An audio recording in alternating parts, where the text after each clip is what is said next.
Shalom, shalom, shalom a todos. Paz do Senhor Jesus. A Bíblia aberta em Gênesis 17, versículo 5, que diz assim: E não se chamará mais o teu nome Abraão, mas Abraão será o teu nome, porque por pai da multidão de nações te tenho posto.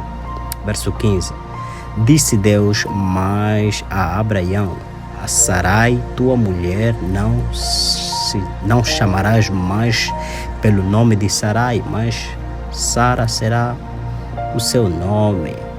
Aleluia, glória a Deus. João 19:30. E quando Jesus tomou o vinagre, disse: Está consumado. Inclinando a cabeça, entregou o Espírito. Bem, eu quero falar muito sobre... quero falar um pouco sobre o Deus que muda a nossa história, sobre o Deus que nos contempla de perto e de longe. A Bíblia diz que Ele não é só Deus de perto, mas também o Deus de longe. E Ele diz lá em Isaías que: Olhem para mim todas as extremidades da terra e serão salvas. A intenção de Deus é que toda a terra olhe para Ele e sejam salvos. Mas não há como sermos salvos se não termos a compreensão de que a nossa história já foi mudada para sempre há 2000 anos atrás, com a morte de Cristo Jesus na cruz do Calvário. O Gólgota de Cristo mudou a nossa história para sempre. Sabias que o nome na Bíblia vai muito além de um apelido pelo qual somos conhecidos? Sim, o nome vai além de um apelido pelo qual nós somos conhecidos. O nome tem muito a ver com o nosso destino e nossa identidade para a vida toda. Por exemplo, você observa que Noé tinha 2 filhos. O nome de um era Cam, e o nome do outro era Sem. Você observar que o nome Cam tem muito a ver com vergonha, tem muito a ver com tem muito a ver com uma atitude vergonhosa, alguém que faz coisas que não são boas, né?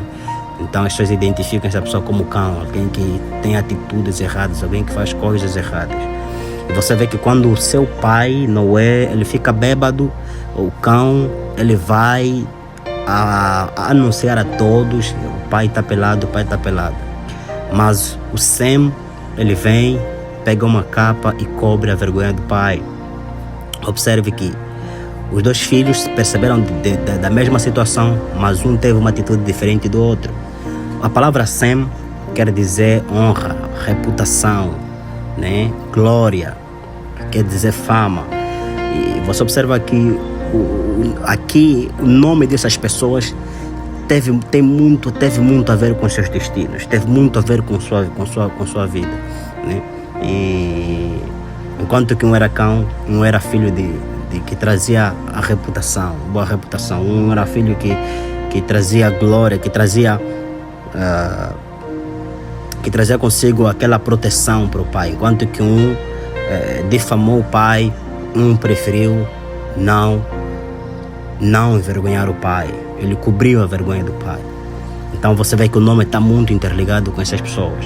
Bem, quando Deus fala para Abraão que o teu nome não será mais Abraão, mas que o teu nome será Abraão, isso tem muito a ver com o seu destino profético, que ele viveria aqui na terra. E nós estamos a ver aqui o nosso pai patriarca, né? O pai da fé, Abraão, né? Deus mudando a história dele, né? O nome Abraão significa pai exaltado, e Abraão significa pai de muitos, ou seja, pai de multidões. Ou seja, eu não quero apenas exaltar você, mas você vai ser aquele que vai governar nações. Eu tenho um propósito para você. E o nome Sara, o nome Sarai significa minha princesa, e o nome Sara significa princesa, a filha dos olhos do Senhor. Então você vê que Deus muda o nome dessas pessoas, dessas figuras principais, da nossa matriarca da fé e o nosso patriarca da fé, Abraão e Sara, né? Você vê que toda pessoa que se encontrou com Deus, a vida dele jamais foi a mesma. Imagina que a pessoa era um grande bandido, era um grande pecador, ele passa a vida dele toda errando, matando e fazendo coisas que não agradam a Deus. Ele se converte da noite para o dia, instantaneamente, desde o momento em que ele se arrepende e recebe Jesus como seu Senhor e Salvador. Automaticamente essa pessoa agora não é mais um condenado, agora ele é um santo. Você vê, eu quando me converti, né, e eu na igreja as pessoas chamavam muito santo, santo, santo. Mas às vezes a vida daquelas pessoas não conduzia muito com o que eles chamavam santo. E eu perguntei a Deus, como é possível essa pessoa faz isso e é santo? Deus me respondeu, filho, eles não são santos por aquilo que eles fazem. Mas a morte de Cristo na cruz mudou a vida deles para sempre. Olha outro texto bíblico que diz lá em 1 de João 3:1. Vede quão grande amor nos tem concedido o Pai, que fôssemos chamados filhos de Deus. Por isso o mundo não nos conhece, porque não conhece a Ele. Aquele cara que era chamado de filho do diabo, aquele que era bandido, desgraçado, agora ele é quem? Filho de Deus. Aleluia. Quando Deus encontrou Jacó, a história de Jacó mudou para sempre.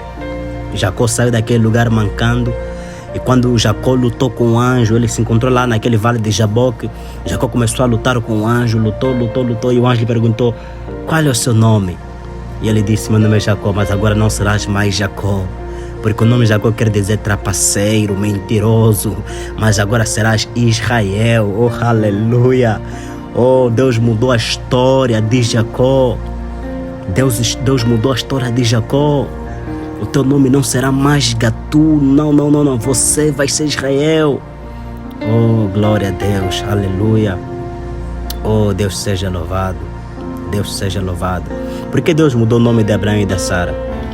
Tudo que Deus sempre faz em favor da família. Deus muda a tua vida para você mudar a história de toda a tua casa. Creia no Senhor Jesus e serás salvo, você e a tua casa. Nós servimos a um Deus que muda histórias, Se a tua história ainda não mudou até agora, eu te convido a conhecer esse Deus que muda a história. Esse Deus que mudou a minha história. Eu não quero contar aqui a minha história, mas estou aqui a te dizer com factos de que esse Deus é um Deus que muda a história. Porque há 2000 anos atrás, o Filho de Deus e Deus se fez verbo, habitou no nosso meio e morreu a nossa morte como pecador para mudar a nossa história para sempre. Nossas vidas jamais serão as mesmas. Oh, aleluia, porque Cristo morreu na cruz por nós. Deus, quando se encontrou com Raabe, mudou a história dela e de toda a sua família. Aquela prostituta desprezada naquela cidade de Jericó. Você vê que aquela prostituta mudou a história dela. Aquela que era chamada de vergonhosa, aquela que trazia de infame em nome naquela sociedade, aquela prostituta, né? Agora ela salvou toda a sua família e a vida dela também.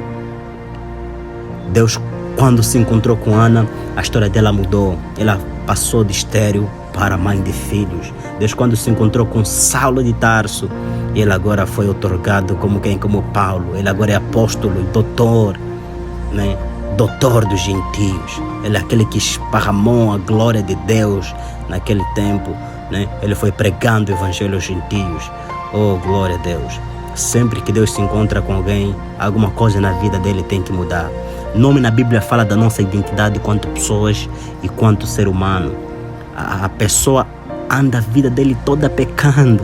Ele faz e desfaz, mas quando ele se encontra com Cristo, ele contempla a cruz de Cristo, a história dessa pessoa muda. Porque nós servimos a um Deus que veio para morrer pelos pecadores.